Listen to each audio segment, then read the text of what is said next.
طبعا زي ما قلت لكم ان المصري القديم هو اول واحد عمل عمليات في العيون وركب اطراف صناعيه غير العمليات اللي كانت موجوده في المخ. كنا بنتساءل هو ازاي بجد قدر يعمل الحاجات دي؟ هل مثلا كان عندهم بنج؟ هل عندهم آلات متطورة؟ يعني ازاي قدروا يعملوا الحاجات دي في الزمن ده؟ في حاجة مهمة جدا ألا وهي بردية إدوين سميث.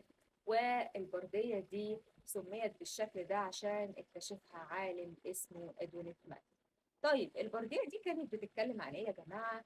البردية دي بتتكلم عن دراسة وشرح مبسط في علم الأعصاب. انتوا متخيلين مصر القديم كان متطور في الطب ازاي؟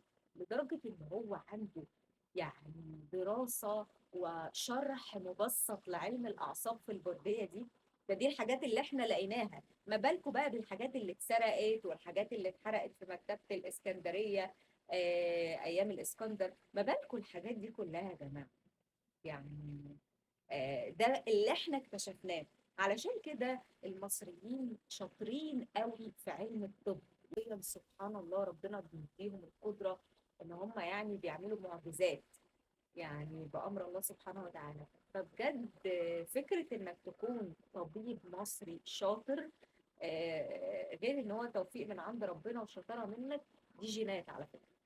طبعا المعلومة دي أنا قلتها لكم قبل كده، ألا وهي كلمة chemistry، يعني كيمياء، اللي هي جاية من كلمة كيمت. ليه؟ علشان ملوك علوم الكيمياء كانوا المصريين القدماء، هم اللي اخترعوا حاجة اسمها كيمياء. بس إيه رأيكم بقى نتكلم في الحاجات اللي هي العادية اللي كلنا عارفينها؟ زي إيه بقى؟ زي اللي إحنا اخترعنا الحبر. اخترعنا التقويم، قسمنا السنة ل 12 شهر. تخيل لو ما كناش احنا اخترعنا التقويم وقسمنا السنة ل 12 شهر، كنت هتبقى عارف ايامك كده. ايه تاني؟ عندنا الورق. اوكي، الملابس من الكتان ده النبات ممكن البني ادم يحطه على جلده. ليه؟ لان هو بيطرد الطاقة السلبية وبيساعدك على التئام بروحك. يعني لو انت مثلا مريض او متألم او اي شيء، نبات الكتان التي تصنع منها الأقمشة اللي بتساعد المريض بالذات أو الإنسان عموما في التئام أي جرح في جسده أسرع. السفن طبعا احنا عندنا دلوقتي اشهر سفينه اللي هي السفينه الموجوده في المتحف المصري الكبير بتاعه الملك توت عنخ امون في مجموعته يعني او مقتنياته. ده يا جماعه المصري القديم هو اول انسان عرف الشراع واخترعه.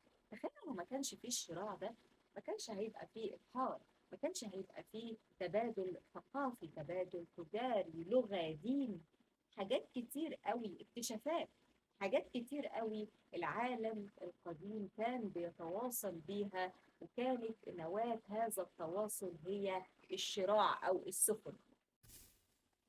قولوا لي من غير المصريين كنتوا هتحطوا بارفان ازاي؟ احنا اللي اخترعنا البرفانات. الفرنساويين طوروها لكن احنا أول ناس اخترعناها. تخيلوا كانت هتبقى ريحتكم حلوة لو ما كناش احنا اخترعنا البرفانات. ده نموذج لفرشة الأسنان لدى المصريين القدماء. شايفين يا جماعة أول فرشة أسنان شكلها عامل إزاي؟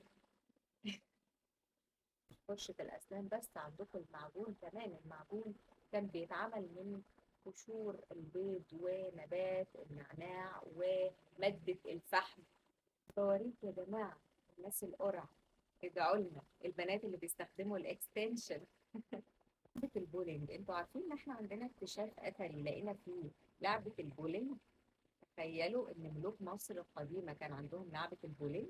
الفاونديشن المصري القديم والروج والكحل، كل الحاجات دي كانت من مواد عضوية موجودة في الطبيعة للعيون. يعني المصري القديم كان بيحط الكحل عشان يحمي عيونه من الأتربة، ومادة علاجية للعيون. الأهرامات والإعجاز الهندسي اللي عايز حلقة لوحده. لو بتشوفوني على اليوتيوب اعملوا لايك وسبسكرايب واشتركوا في القناة.